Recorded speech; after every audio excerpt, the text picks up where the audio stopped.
You'll know if you walk by, don't go by that tent and don't buy the artwork. Not that anybody ever does, you know what I mean? It's just a show.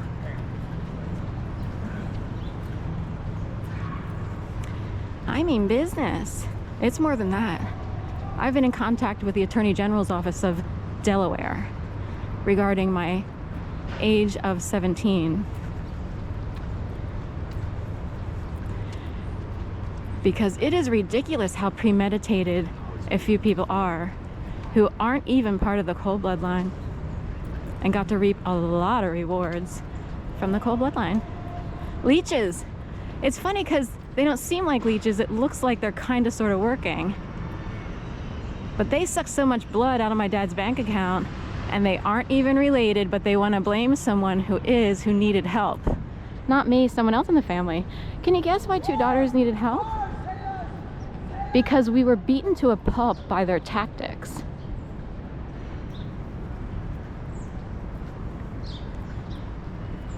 When you see people out here, they're often victims of incredible dark side abuse.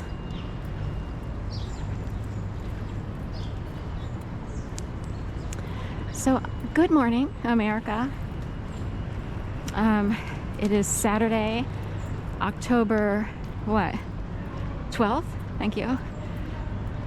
I got 11 and 12, but 12 really, it's hard to explain. 12 came first, but I had to double check because I thought Levan Cookie was going to open on the 10th, which was a Thursday. And I was like, no, they opened on Friday, which was 11, and that's how quick all that went through my brain. But the 1,000 Points of Light sent me 12, but I needed to double check because I'm more of a fact checker. And I have backup to make double sure I don't say the wrong thing. Other people out there in Florida and similar might want to start doing that since they lied their whole lives.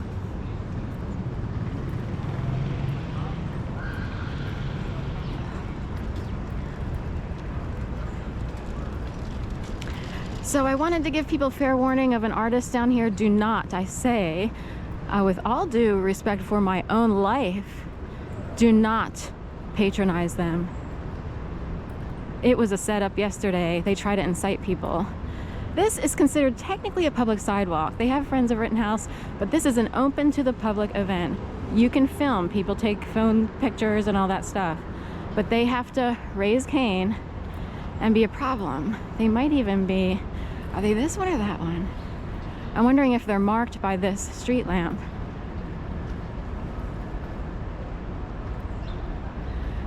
So one tent says no photos, but you really can't because it's a public space. I'm trying to see, I could see inside. But right around here, there's one that says no photos. But do they have a right to do that? On a public, this is a public event, open to the public. It's not a private event.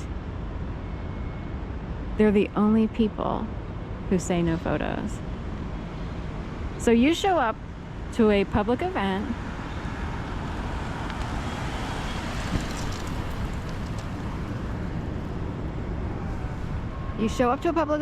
you're moving along, you don't even notice. You're like, oh, and you actually like the artwork. So you're like, oh my gosh, that's a really, this is an interesting, intriguing piece of art. And then they yell at you. That's a setup. They're here to set people up. Duly noted and reported to the CIA, Homeland Security, and the FBI. You're welcome. Because they do it on purpose. Most people don't say no photos. Photos don't actually ruin this is not high quality art museum art, okay? Now if you have to maintain the integrity of artwork at the art museum, maybe that's another issue. These are lower level, believe it or not, artists. They are like templated. It's sort of like in the world of journalism, you have a template.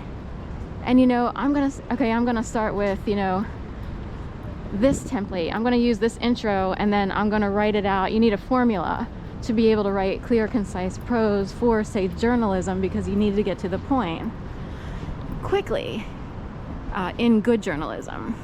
It technically is good, and people know they have to use that and not have their brain wander all over the place on tangents. Now, here in the art world, if you're showing up to a little fair at Little Rittenhouse Square, and Philadelphia is big, but let's get real, it's not New York City, and high-level artists wouldn't even bring their art out here. Just know that in advance. They're good, but they're templated. It's like almost like coloring by number. It's like learning the piano by colors, not notes. So there are people who, I guess when you're very young, you could learn by colors. Instead of learning the notes right away, you learn like blue, you know, pink, red, da-da-da. And you play when the saints come marching in, when the saints come marching in, I wanna be in that number, oh, when the saints come marching in. So that, at its very base level, is a simple composition. It gets more complicated because you add more notes, you add more instruments,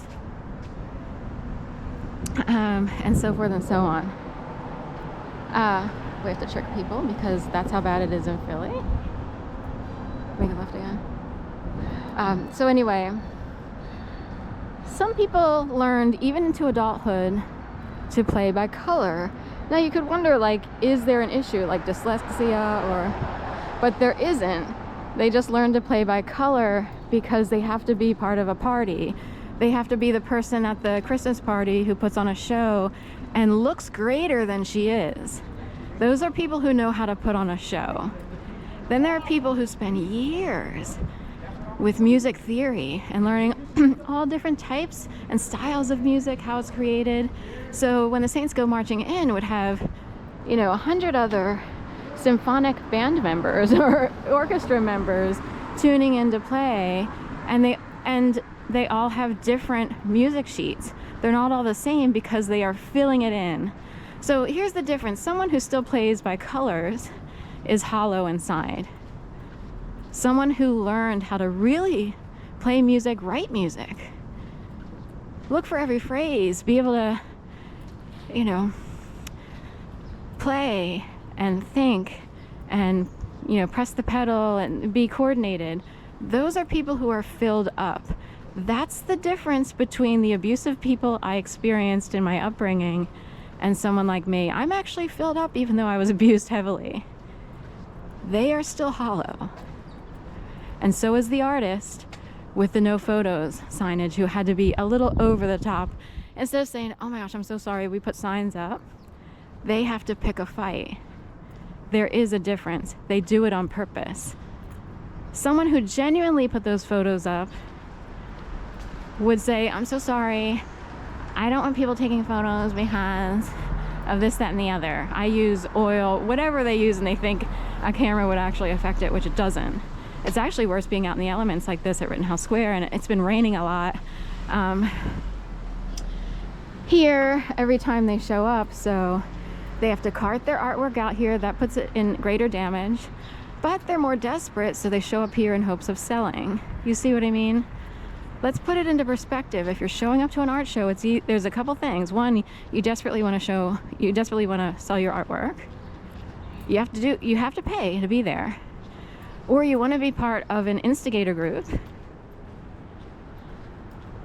or you just want to be part of a scene, like a cult mentality. And a lot of these people are cliquey. My mom and aunt used to use the word clique. They're like part of a clique, and they all whisper and gossip together. I know what you mean. I've been excluded from